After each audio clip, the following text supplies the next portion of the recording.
सांस्कृतिक देवगिरीच्या यादवांच्या राजवटीत राज्यविस्ताराबरोबरच राष्ट्राचे सांस्कृतिक जीवनही उत्तरोत्तर समृद्ध बनत गेले.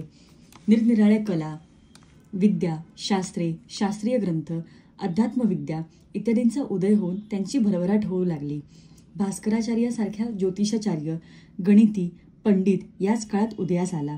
त्याचा मुलगा लक्ष्मीधर हा जैत्रपालाचा आश्रित होता. लक्ष्मीधराचा पुत्र चांगदेव हा सिंघण राजाचा ज्योतिषी होता.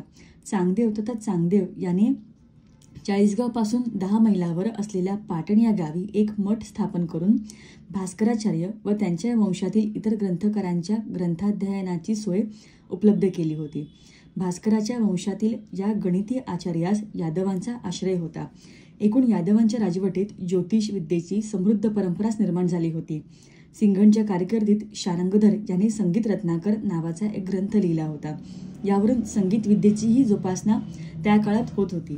ज्या प्रख्यात विद्वान पंडिताने धर्मशास्त्रावर आधारित अनेक ग्रंथ लिहिले, त्यात व्रत, वैकल्य, दान, तीर्थयात्रा इत्यादींचे सविस्तर वर्णन करणारा चतुर्वर्ग चिंतामणी हा ग्रंथ सर्वश्रुत आहे. देवतापूजन, श्राद्धविधी, मुहूर्त इत्यादी विषयांचीही चर्चा या ग्रंथात सविस्तर केली आहे. आयुर्वेद रसायन हाही ग्रंथ त्याच्या नावावर मोडतो. बोपदेव हाही एक महान पंडित त्याचा समकालीन होता.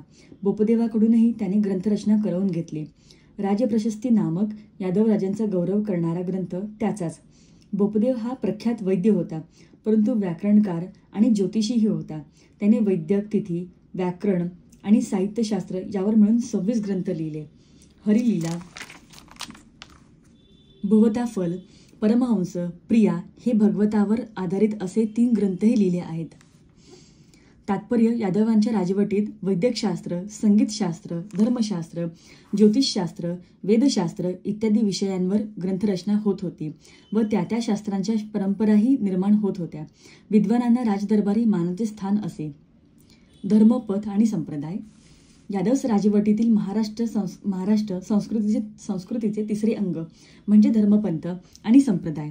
यादव पूर्व सातवाहन कालात बौद्ध धर्म महाराष्ट्रात चांगलाच विस्तारलेला होता.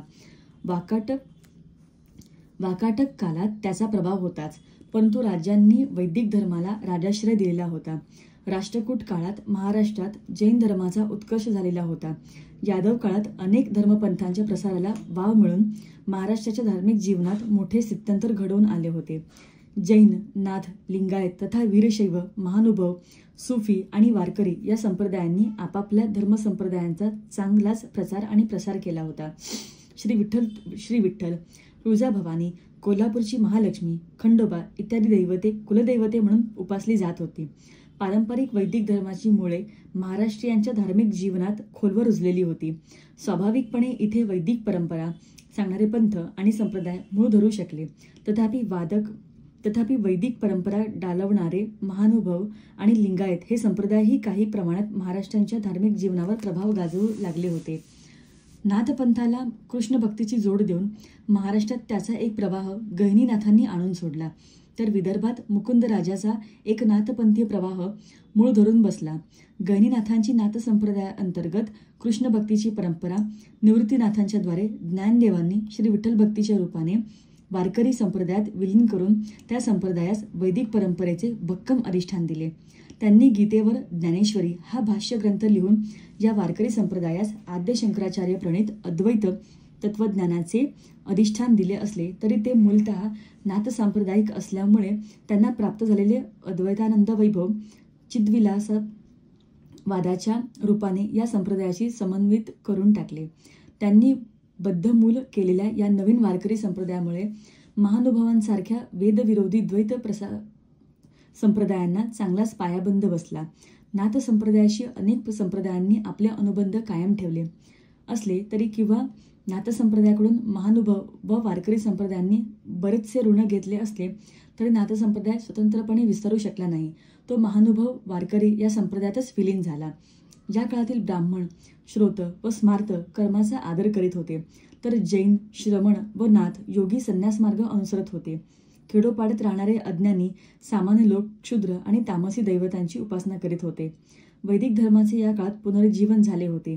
एकतर नवीन संप्रदाय वैदिक परंपरात सांगण्यात अभिमान मानित होते व दुसरे म्हणजे शैव, शाक्त, वैष्णव, गाणपत्य हे उपासनापंथ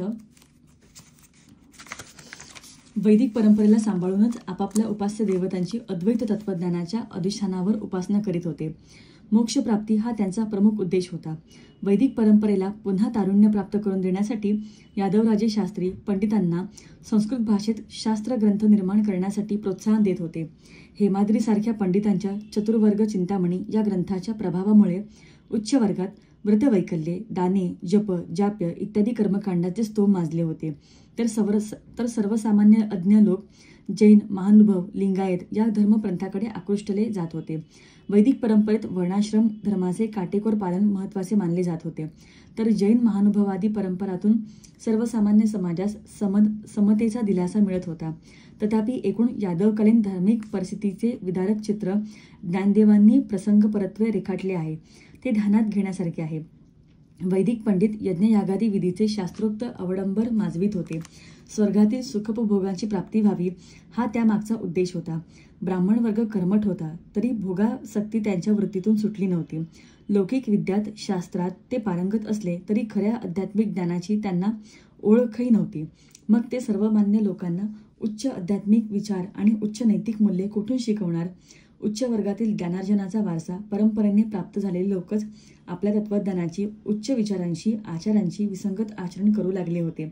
मग शैव, क्षुद्र, अतिक्षुद्र या वर्णीयांनी मार्गदर्शनासाठी कोठे जावे, कोणाकडे पाहायचे? केवळ भीतीच्या पोटी धर्मभोळेपणाला अनुसरून तामसी, क्षुद्र देवतांच्या उपासनेत गुंतली होती. समाजधारणेला आवश्यक असलेल्या नीतिमूल्यांची जोपासना करण्याची कुवत पडिक पंडितातही राहिलीच नव्हती. जी ही धार्मिक जीवनातील आणि त्यामुळे निर्माण झालेल्या सामाजिक जीवनातील दुरावस्था पाहून निवृत्तीनाथांचे मन द्रवले आणि म्हणूनच समाजाविषयी अपार करुणेतून त्यांनी कळीगळीयता जीवा, सर्व प्रकारी धावा, करीपावेगी अशी ज्ञानदेवांना आज्ञा करून गीताभाष्याच्या रूपाने माही पार्था व्यपाश्रित ये अपि स्यु पापयोनयः स्त्रियो वैश्यसथा शूद्रस्तेपि यान्ति पराम गतिम हा संदेश समाजातील सर्व थरापर्यंत पोहोचवण्यास सांगितले.